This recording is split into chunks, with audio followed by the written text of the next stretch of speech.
Яңалыклар чыгарылышы үз эшен башлап җибәрде. Студияда Лина Хисматуллина, хәерле кич. Чаллыда кыш итен эшкәртү буенча өр-яңа комплекс ачылды. Заводның үзенчәлеге нәрсәдә? Фатир өчен бурыч түләнсә дә картадан акчаны һаман салдыралар. Суд приставлары әлеге ситуацияны ничек аңлата? Ветераннар яллады игълан исемнәре дигән мөрәҗәгать белән килдек. Борчыган сораулар бирелде, тәкъдимнәр әйтелде. Шәһәрдәшләр Дәүләт Советы депутаты белән очрашты. Чаллыда кыш итен эшкәртү буенча яңа комплекс ачылды. Ул ил буенча иң эреләр рәтендә. Биредә елына 50 000 тонна ит ризыклары җитештерү планлаштырыла. Инновацион технологиялар ярдәмендә заводта яңа сәүдә маркалары да барлыкка киләчәк. Бүген заводны ачу тантанасында республика президенты Рөстәм Миңнеханов та катнашты. Инде бүген завод тәүлегенә 56 тонна ит продукциясы җитештерә. Оешма идәге заманча технологиялар куллану буенча алдынгы урында. Әлегә җитештерүнең беренче чираты гына эшли башлады. Ел азагында икенче чираты да ачылачак. Яңа ачылмалар алып урнаштырасы гына калган. Бүген заводта 600 кеше эшли. Комплекс тулы көченә җитештерә башлагач, белгечләр санын 2 тапкыр арттыру күздә тотыла. Республика президенты бу юнәлешкә инвестициялар кертү Татарстан өчен файдалы дип ассызыклады. Это рабочие места. Это, значит, доходы наших граждан, это налоги и это престиж, потому что нам важно, чтобы сегодня люди получали качественную отечественную продукцию. Исключительно высокого качества, никаких добавок. Монды җитештерү сәүдә маркаларын төрләндерергә ярдәм итәчәк. Оешмада кибет киштәләрендә булмаган казылыклар җитештерергә ниятлиләр. Единственная компания, которая в промышленном масштабе будет делать сырокопченые колбасы именно из мяса птицы в промышленном масштабе, в том числе халяльные продукты, сырокопченые. То есть халяльные сырокопченые продукты практически в России никто не делает. Мы будем первыми, я так думаю, что в ближайшее время единственными. Срок хранения этих сырокопченых колбас 6-8 месяцев, соответственно, это позволит нам, в принципе, при необходимости и на зарубежные рынки уходить. Бүген Чаллы бройлер продукциясы Татарстандагы кыш ите базарының 65%-ын тәшкил итә. Тиздән бусан артачак диләр оешма вәкилләре. Чаллы продукциясы Татарстан һәм Россиядә гына түгел, Урта Азия һәм Африка илләрендә дә барлыкка килергә мөмкин. Гүзәл Шихапова, Алексей Иванов, Яңалыклар. Җәен фатир өчен түләй алмаганнар, хәзер исә бурычлары түләнгән, тик картадагы акчаларны әле дә салдыралар. Чаллы ТВ каналының кайнар элемтә телефонына шәһәрдәшебездән шундый хәбәр килде. Приставлар фатир хуҗасының банк картасыннан акчасын салдырганнар. Бурычларын көзен үк түләгән булсалар да. Шуннан соң гаилә коммуналь хезмәтләр өчен дә вакытында түләп барган, ләкин аңа да карамастан ел башында фатир хуҗасының әнисенең пенсиясын тотып кала башлаганнар. Проблеманы безнең хәбәрчебез өйрәнде. Она хотела идти платить, а я говорю: ты что ж пойдешь, там где-то же мои деньги летают. Татьяна Хаитова турак коммуналь хезмәтләр өчен түләргәме, юкмы дип башвата. Түләмәсәң бурыч җыела. Акчаны бүген үк күчерер иде. Февраль пенсиясыннан кисәтмичә дә 5000 сум тотып калганнар инде. Нәрсә өчен һәм бу акчалар хәзер кайда, пенсионер белми. Они даже не говорят, где эти деньги. В банке, в Сбербанке этих денег нет. Вот ходила же я к Самуткиной, денег там нет. В ЖЭК я пошла, денег в ЖЭКе нет. А где они? У кого в кармане они осели, не знаю. Быел коммуналь хезмәтләр өчен гаиләнең бурычлары юк. Приставлар акчалар автомат рәвештә салдырылган дип аңлаткан.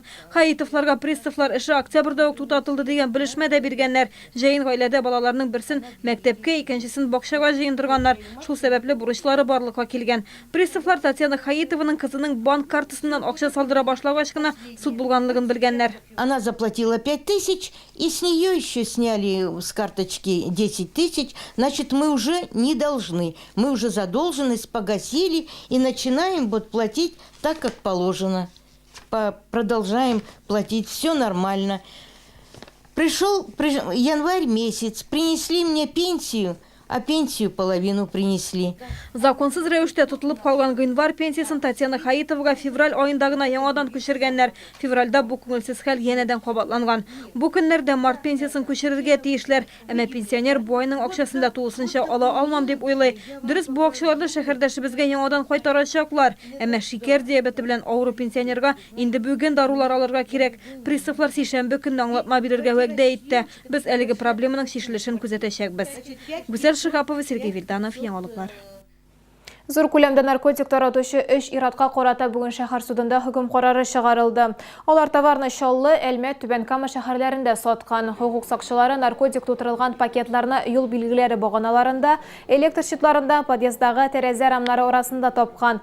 Кайбер төргәкләрдә 1 грамм тирәсе наркотик булса, кайберләрендә 900 граммга кадәр була.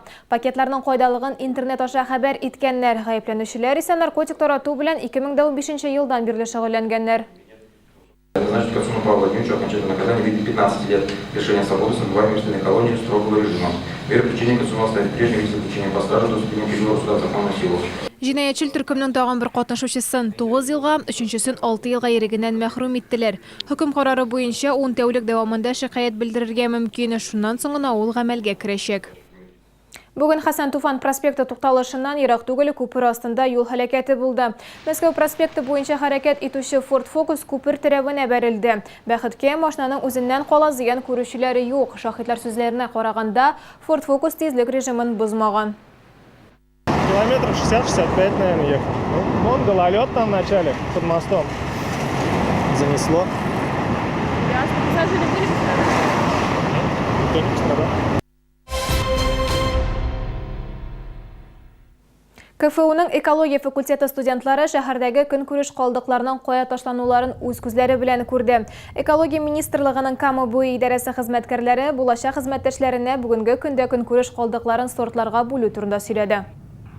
Но я думаю, что здесь можно много чего подчерпнуть и развивать мысль того, как можно дальше перерабатывать этот мусор и что с ним делать, как его получше захоронять. Очень важно придумывать что-то новое, перерабатывать, как-то утилизировать. Ну, это на сегодняшний день это еще, наверное, все равно проблема, потому что мало процентов мусора перерабатывается. Думали, что просто свалка и что мы будем ходить по мусору, а на самом деле здесь оказалось все очень цивилизованно. Здесь можно ходить, в принципе, и в обычных нормальных сапогах. Ничего не тонет, все заасфальтировано. Тогаева шүплегендә күптән түгел генә рекультивация эшләре башланды. Кайчандыр күмелгән шүп өемнәре өстендә бүген инде үләннәр үсә. Махсус транспортка шүплеккә керү һәм чыгу өчен асфальт юл түшәлгән. Экологлар фикеренчә, бүгенге көндә мондый шүплекләр инде актуаль түгел. Хотя это не решение проблемы. Решение проблемы не закапывать продукцию нашу, вторичные ресурсы и применять в дело. Все-таки отходы производства и потребления остаются неутилизированными. Вот здесь, на этом данном полигоне, 80% отходов производства и потребления можно применять как вторичное сырье. Бүген шәһәрнең җәмәгать кабул итү бүлмәсендә шәһәрдәшләр Республика Дәүләт Советы депутаты Татьяна Воропаева белән очрашты. Әлеге ачыктан ачык сөйләшүне Чаллы халкы күптәннән көтте. Шәһәрдәшләрне сәхси сораулар гына түгел, киң җәмәгатьчелеккә калган сораулар да борчый. 70 яшьлек пенсионер Василий Костромыхин үзенең сорауына 1 ел җавап эзли, нинди генә ишекләргә шакымаган, бүген депутат ярдәменә өметләнеп бирегә килгән. Путин издал указ в 2014 году, кто в армию ушел в среднее предприятие и пришел опять на это же предприятие, на вредное, тому должна за службу в армии доплачиваться пенсия. Как должен стаж армейский выходить во вредный. А у меня этого нет. Татьяна Воропаева шәһәрдәшләрне пенсия фонды белгече белән бергә тыңлады. Василий Костромыхин фондка берничә тапкыр мөрәҗәгать иткән булган, әмма уңай җавап ала алмаган. Бүген халык ышанычлысы белгечләрдән һәр очракны да индивидуаль рәвештә карауларын сорады. Шәһәрдәшебезгә бер атна эчендә җавап бирергә вәгъдә иттеләр. Проблем у населения много, что тут скрывать. И большие цены в магазинах, безусловно. И есть категории определенной пенсии маленькие у населения. И поэтому им важно общение, им важен вот тот итог встречи, который сумел бы поселить в их душу какой-то покой, спокойствие. Сораулар дөрестән дә күп. Татьяна Воропаева Бердәм Россия фиркасының төбәктәге кабул итү бүлегенең җитәкчесе булып тора. Шуңа күрә шәһәрдәшләр проблемаларын хәл итеп калырга ашыккан. Ветерандар йылы дип игълан итсеннәр дигән мөрәҗәгать белән килдек. Решайте, без менә бөтен судта булган документларны килдем күрсәтергә. Уже больше года, 12 ноября, уже суд был в мою пользу. В ежедневном режиме работает общественная приемная, и на все вопросы здесь наши горожане получают, безусловно, на безвозмездной основе консультации и решение всех своих вопросов. Общественная приемная работает в абсолютно открытом режиме. двери всегда открыты. Здесь нет абсолютно никаких барьеров прийти, получить ответ на конкретный вопрос. Чаллыда җәмәгать кабул итү бүлегенә узган елда 500-дән артык шәһәрдәшебез мөрәҗәгать иткән. Биредә юристлар, пенсия фонды, социаль яклау идарәсе белгечләре киңәшләре белән ярдәм итәргә әзер.